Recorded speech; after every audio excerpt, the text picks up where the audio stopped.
بسم الله الرحمن الرحیم. به ادامه لکچر هفتم در این ویدیو میخوایم که درباره لاراول اینستالیشن و کانفیگریشن گپ بزنیم. چطور میتونیم یک لاراول اپلیکیشن اینستال بکنیم، دانلود بکنیم و از استفاده کرده یک اپلیکیشن بیلد بکنیم. قسمی که در ویدیو پیشتر ما درباره اینترودکشنش گپ زدیم.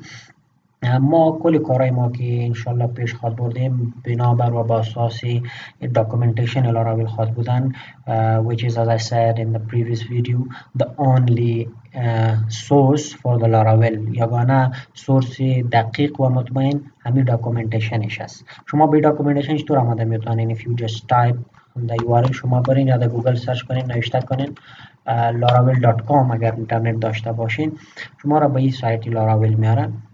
Here you can do many things. درست است. But I'll just use as stand documentation equally هستن. شما از اینجا یا از اینجا میتونین با documentation بیاین.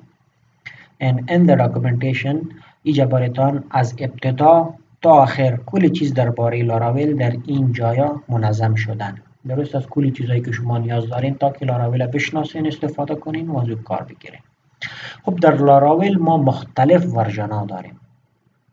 حالی که لاراول است در لاراول 7.x ورژن است، یعنی که 7.x یعنی که 1 2 3 4 قسمی که جمعی بینیم شما از 4.2 ورژن کده تا 7.x ورژن هر یکیش استفاده کرده میتونین دوتا میتونین. But always the latest version is recommended. هر وقت latest version براتون recommend میشه. But you can use any other version. اگر requirement latest version پورا کرده نمیتونستین هر ورژنی که بخواین استفاده کرده میتونین.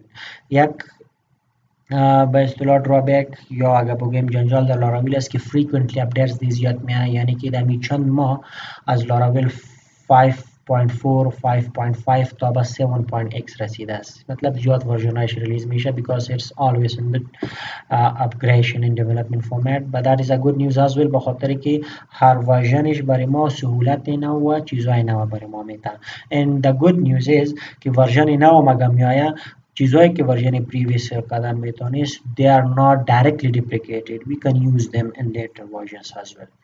خب هر ورژن اگر بخواین که لاراول اینستال بکنین، پیش از اینکه ما در اینستالیشن لاراول بریم first of all we should know the requirements.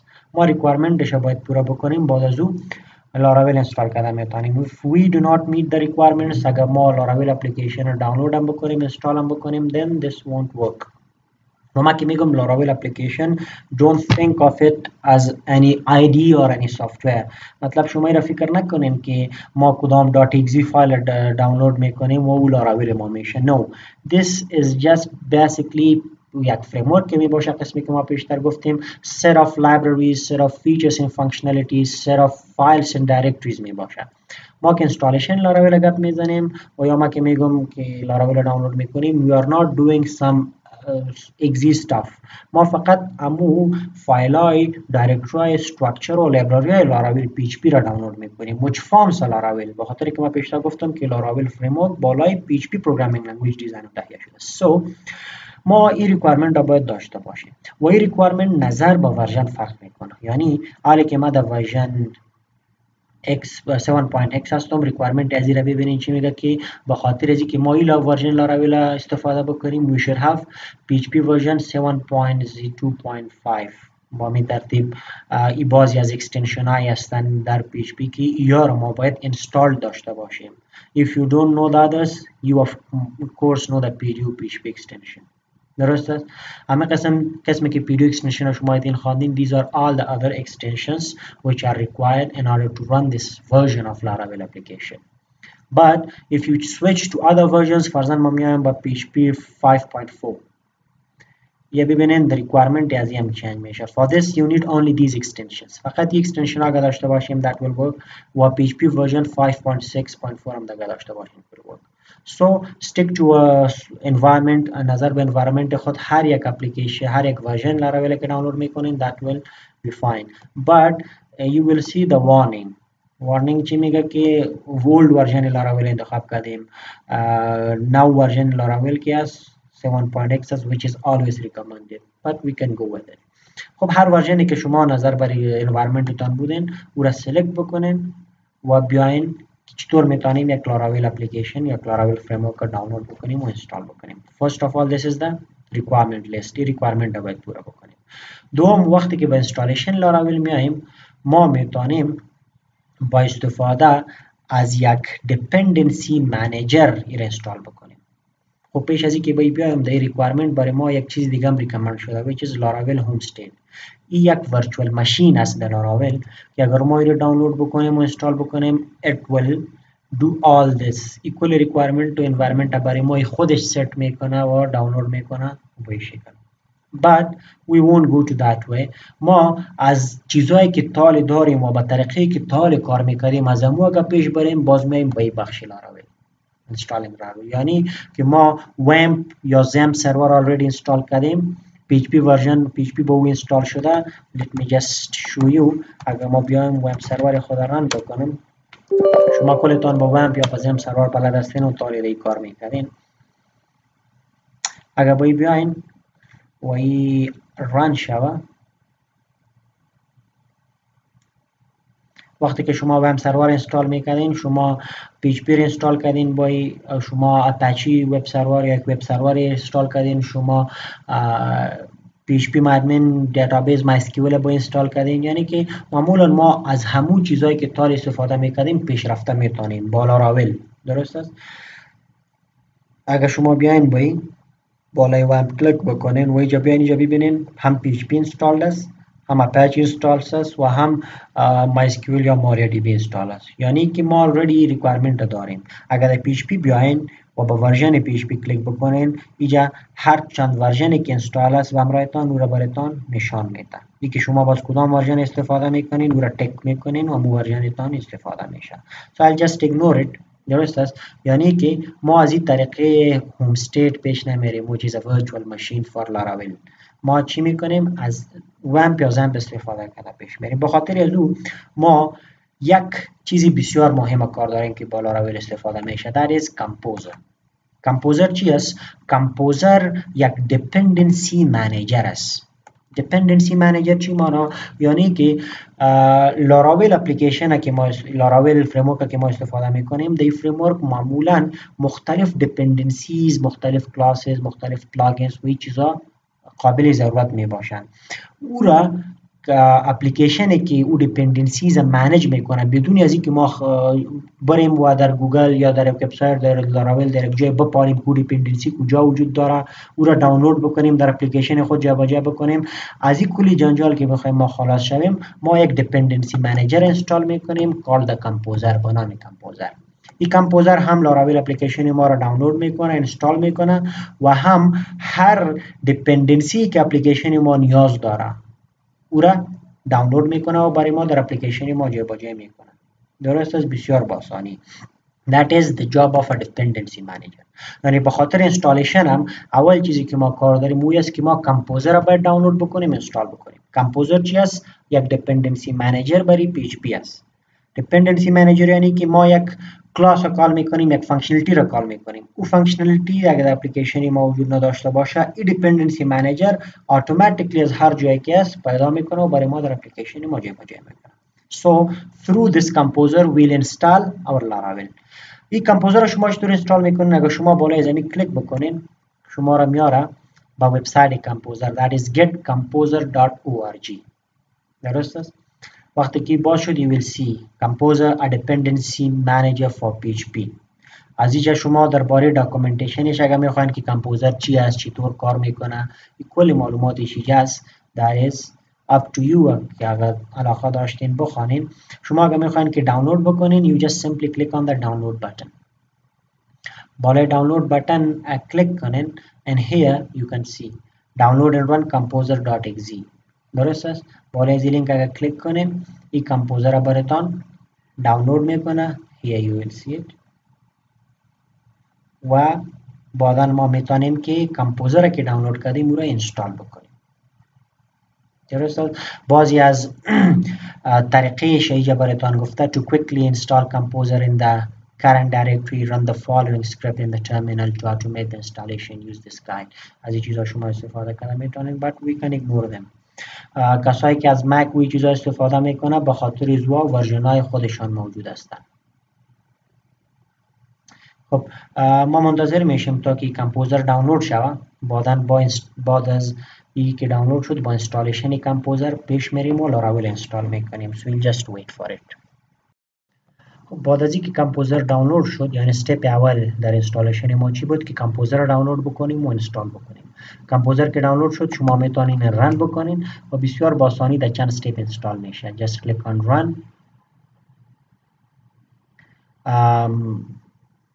Installation mode, I'll just go administratively. yes. به این شکل شما میتونین next بکنین و فینیش بکنین تا که کامپوزرتان اینستال شد. چون حالی من تیار اینستال دارم I'll not install it، یعنی که شما فقط میرین next، اینجا جای PHP را برش نشان میتین، جایی که PHP تان اینستال باشه. درست است؟ این مهم است برش، به خاطر که ما گفتیم کامپوزر با PHP کار میکنه، PHP دیپندنسی منیجر است، ما PHP را باید اینجا برش نشان بدیم. ولی PHP که ما اینستال داریم در این دایرکتری است، PHP در اگزیکیوت اتوماتیکلی گرفته است. درست است؟ اگر دیگه ورژن ما چون زیاد ورژنش اینستال دارم، دیگه ورژنش اگر شما میخواستین برش بگوین هم ورژن انتخاب بکنین. from here choose next و اینستال میکنم. but I'll just close it به خاطر از اینکه ما اینستال داره میره. یا ببینین کانفیگریشن فایل چیزا باز اگر نکست کنین فینیش بکنین در دو استپ اینستال میشه. درست است؟ بعد از اینکه شما کامپوزر اینستال کردین، اگر میخواین ببینین که کامپوزرتان اینستال شد یا نشد، کدام ورژن و چیزا، شما بیاین در cmd رن اوپن کنین، cmd نوشته کنین تا که کمان پرم براتون اوپن شه. از اینجا فقط نوشته کنین کامپوزر این هیت انتر. اگر کامپوزرتان اینستال شده باشه you will see this، به این شکل شما میبینید. درست است؟ کامپوزر ورژنی که اینستال شده و کل کاماندایی که با کامپوزر شما میتونید استفاده کنین are all here. یعنی که اگر شما بعد از اینکه کامپوزر اینستال کردین در cmd کماند کامپوزر نوشته کنین، کامپوزر براتون میاد. درست است؟ این بیسیکلی کدام به اصطلاح سیلای دیپندنسی منیجر است، یعنی که یک چیزی است که ما در یک کماند لاین از این کماند استفاده کرده کامپوزر یوز میکنیم. that is how we use composer. خب بعد از اینکه کامپوزر ما دانلود کردیم، آلی میتونیم که بالای کامپوزر لاراول خود را دانلود بکنیم و اینستال بکنیم. برای لاراول اینستالیشن ما آلی با استفاده از کامپوزر دو طریقه داریم. طریقه اول که ما توسط کامپوزر لاراول اینستالر را دانلود بکنیم، یعنی که وای لاراول اینستالر ما میتونیم که لاراول را دانلود بکنیم. اولا ما با استفاده از کامپوزر چی را دانلود میکنیم؟ لاراول اینستالر با استفاده از این کماند. اگر شما این کماند نوشته بکنین در cmd تان، یعنی بیاین در cmd، اینا ما کمی خرد میکنم و اینجا شما نوشته میکنین که فرضاً کامپوزر سپیس global space require space laravel /installer. ای چی میکنه؟ ای کامپوزر براتون لاراول اینستالر را دانلود میکنه و اون را اینستال میکنه. یعنی اگر من انتر بزنم اینجا ببینین ای کار خود شروع میکنه. ای دیپندنسی منیجر با اینترنت باید وصل باشین. درست است؟ فقط با خاطر اینستالیشن لاراول با اینترنت وصل باشین. بعد از اینکه لاراول تان اینستال شد، باز اگر اینترنت وصل هم نبود شما میتونین از استفاده بکنین. خب این یک کمی وقت شاید خواهد گرفت but it will install the Laravel installer. و بعداً وقتی که لاراول اینستالر اینستال شد، ما میتونیم بالای لاراول اینستالر لاراول خود اینستال بکنیم. یعنی در دو استپ این کار انجام داده میتونیم. این یک طریقش است و این طریقه معمولا یک کمی جنجال داشتنی باشه، به خاطر از این که این استریکتلی میالی که در بک‌گراند کار داره، استریکتلی انوایرمنت ما را چک میکنه و نظر به ریکوایرمنتی که ما پیشتر گفته بودیم، نظر به این کل ریکوایرمنتی چک میکنه و بعداً این کارهای ما را پیش میبره. if we have any of them missing then this won't work. این طریقه باز با ما کار نمیکنه. درست است؟ یعنی این فقط براتون بگیم که یک طریقه است که شما میتونید بکنید که چی؟ اولا لاراول اینستالر را اینستال میکنین، بعداً این دایرکتری پات و چیزا را ست میکنین و بعداً شما میتونین لاراول اینستالر را که اینستال کردین این لاین رن میکنین، لاراول نیو و بعداً نام پراجکت را میتین این لاراول براتون اینستال میکنه. این لاراول اینستالر است اصلا لاراول. درست است. مگم as I said it might have some problem. باز ما از طریقه دوم پیش میریم که زیاد آسان است و زیاد تیز است. So I'll wait for it for a while تا که این لاراول اینستالر اینستال شوه. if my environment is set then ما پیش میریم. خب کماند لاراول اینستالر را که رن کرده بودیم، بعد از اینکه یک کمی وقت گرفت که من گفتم این زیاد انوایرمنت استادی میکنه و بنابر از او فایل هایی که ریکوایرمنتش اگر پورا کرد اینستالیشن میکنه، اگر نکرد then it will just cancel it. For example, you can see that your requirement could not be solved to an installable set of packages. بعضی سافتویر پکیج هایی وجود دارن که والا نمیکنه که به اصطلاح ما اینستالیشن پیش ببرم. but ما previously در یک ورژن پیشی را اینستال کرده بودم، بعضی از فایل اپدیت شدن، یه دیده میتونین که جسم فایل و چیز اپدیت شدن. بعد قسمی که پرابلم پیش آمد، ریکوایرمنت ست نبود، پس مو فایل ها ریورت شدن به حالت اوریجینال. خب اگر با شما انوایرمنت تان ست بود this will probably work. بعد از چند دقیقه اگر نت تان تیز بود، لاراول اینستالر اینستال میشه. در استپ اول بعد از اینکه کمپوزر اینستال کردیم ما چی کردیم؟ لاراول اینستالر اینستال کردیم. این کماند رن کردیم که لاراول اینستالر رو برای ما اینستال کنه. بعد از این شما میتونین با استفاده از این لاراول اینستالر لاراول رو دانلود بکنین و اینستال بکنین. یعنی یک اپلیکیشن لاراول قسمی که شما نوشته میکنین که لاراول سپیس نیو و بعدا برای پروژکتتان یک نام میدین. درست است؟ فرضاً ما برایش یک نام میدم که my lara project به این شکل and then hit enter. لاراول اینستالر که اینستال بود بعدا شما ایرا کرده میتونین. ما یک ورژن لاراول اینستالر را پیش اینستال کرده بودم، با این ورژن نو environment ما سیت اپ نیست، so that's why that didn't work. خب وقتی که شما این کار کنین again if your requirements are fulfilled این کاماند کار میکنه. but my requirements are again not fulfilled. اینجا ببینین installation request for this file satisfiable by this library is not found, does not satisfy the requirements. मतलब कि requirement satisfy نشدن, so we cannot install it. درست است؟ خب دوم طریقه، اگه این طریقه با شما کار کرد then it's fairly fine. با هر طریقه که شما کنین شما لاراول نیاز دارین که براتون اینستال شود. این طریقه کمی جنجالی به خاطر از است که environment strictly چک میکنه با استفاده از لاراول اینستالر و اگر کدام یک فایل کم و تام میسینگ بود then it won't proceed. طریقه دوم که زیاد بهتر و خوبتر است از او اگر شما استفاده بکنین او این است که شما بدون از اینکه لاراول اینستالر را تچ بکنین با استفاده از خود کمپوزر میتونین که اینستال بکنین لاراولتان. یعنی قسمی که شما میاین اینجا این کماند نوشته میکنین. کماند قسمی است که شما نوشته میکنین با استفاده از کمپوزری طریقه دوم است. اگر او طریقه اول کار نکرد باز نوشته میکنین که کمپوزر سپیس create dash project then double colon prefer dash destination then اینجا ما برش فایل و چی میتیم ادرس میتیم که کجا باید اینستال شود. فرضاً ما برش میگم خب این در جایی که ما هستیم در موج اینستال میکنه. حالا ما در کجا هستیم؟ در این لوکیشن هستیم C drive users in here. اگر شما میخواین در یک درایو دیگه در این یوزر نمیخواین اینستال کنین با شما چی باید بکنین؟ شما بیاین از طریق CMD به همو دایرکتری شما شفت شوین برین. فرضاً ما میایم شما اگر CMD را باز کردین به این شکل و جاستین you can just cd to another location. فرضاً cd میکنین به یک لوکیشن دیگه میرین و یا ساده تر شما بیاین به هر دایرکتری که اینستال میکنید. فرضاً میخوایم که به این دایرکتری اینجا اینستال بکنم، بیاین اینجا فرضاً در داخل همین فولدر اینستال میکنم. اینجا شما بیاین و cmd نوشته کنین. ولی اگر شما ببینین اتوماتیکلی در cmd تان همین دایرکتری باز میشه. وقتی که دایرکتری براتون باز شد حالا میتونین که کماند رن بکنین که لاراول براتون در همین دایرکتری اینستال بکنه. درست است؟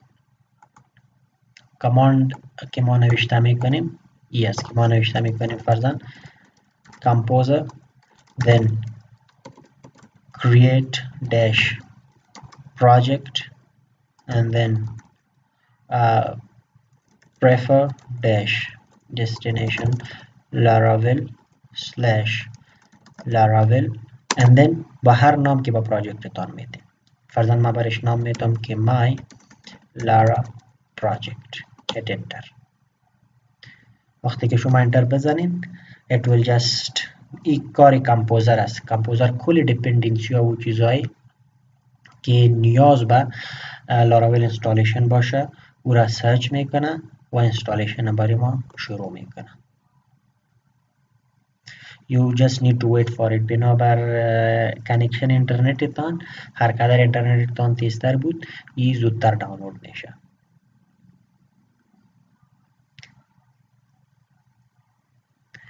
So we'll just wait for it for a while and see what happens.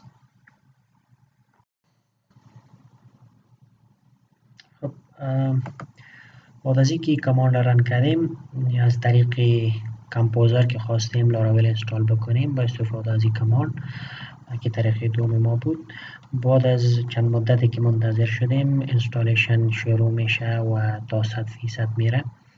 بعدا هم باز از دیپندنسی هایی که قسمی که گفتیم نیاز باشه به خاطر لاراول او را اتوماتیکلی کمپوزر میپره برای ما اینستال میکنه and it will go up to the end 100% که مکمل شد. در هر جایی که قسمی که ما در این فولدر گفته بودیم در فولدر با می نام my Lara project اینجا ببینید مکمل فایل و فولدر این دایرکتری استراکچر لاراول که باشه کلش همینجا می آید و اینجا برای ما با مو شکل درستش کنفیگر و اینستال میشه. منتها برای باید منتظر باشیم تا که اپدیتینگ دیپندنسی کل دیپندنسی خود اپدیت بکنه تا 100% برسه و آخر برای ما میگه که it was successfully installed. Laravel was successfully installed and then we can go and run this. درست است.